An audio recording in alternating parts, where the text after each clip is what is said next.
Hi, I'm Shaun with Sargent and Greenleaf. Today I'm here to talk about our new I-Series Keypad, the first and only safe lock kit that allows for in-field upgrades for total control and flexibility.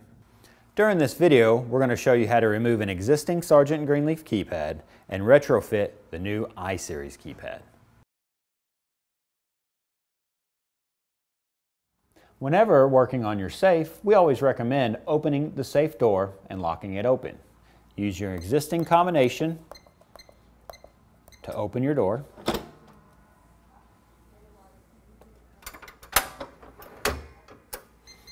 From there, we're going to remove the one battery keypad. First, let's remove the battery.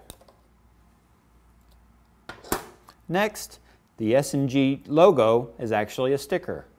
Remove the sticker. From here, use a Phillips head screwdriver to remove the mounting screw. We can then use a flathead screwdriver to pry underneath the keypad face. From there, we have two cables. The lock cable, and then we have the keypad power cable. Next, we want to remove the mounting screws of the keypad.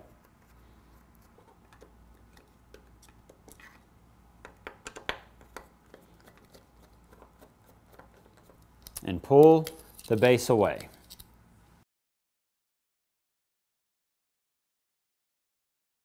Sargent and Greenleaf always recommends opening your safe door when performing any operations on the door. Let's open up the door using your existing combination.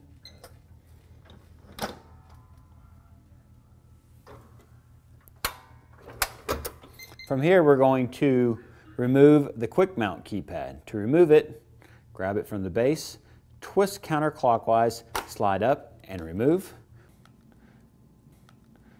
Unplug the cable. Then we can use a Phillips head screwdriver to remove the existing screws.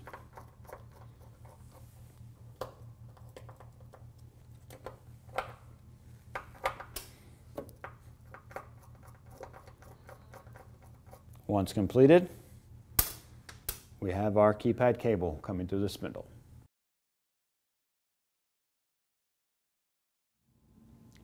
To install the I-Series keypad, Sargent and Greenleaf ships the keypad face and base together.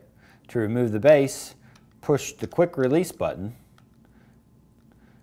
and then remove the keypad base from the keypad face. Next, this power cable we can unroute and pull out, and this will make it easier to connect to the keypad.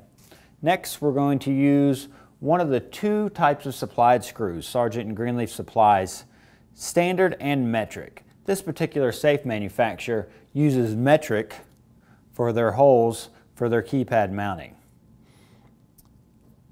What we want to do is we want to thread our lock cable through the center, pushing the base up against the face of the door, and attach the base to the door using the two screws.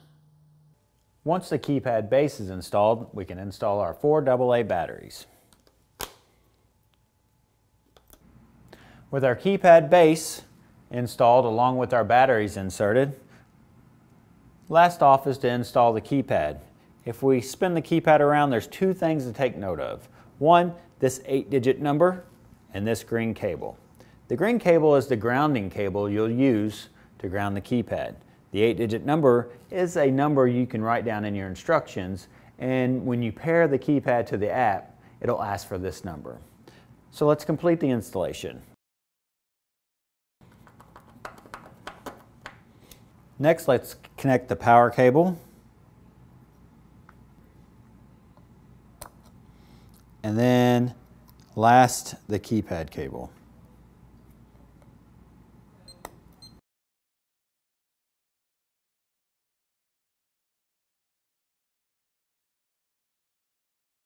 We can now snap our keypad face down,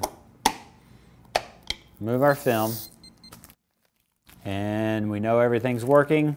Our face will light up in our existing combination. We can test it, verify it works 3 times before closing the door. Once we're happy with the install, we can use our remaining screw to secure the keypad face into place. If your I-Series keypad is fitted with a biometric sensor, all you have to use is your finger to open it up.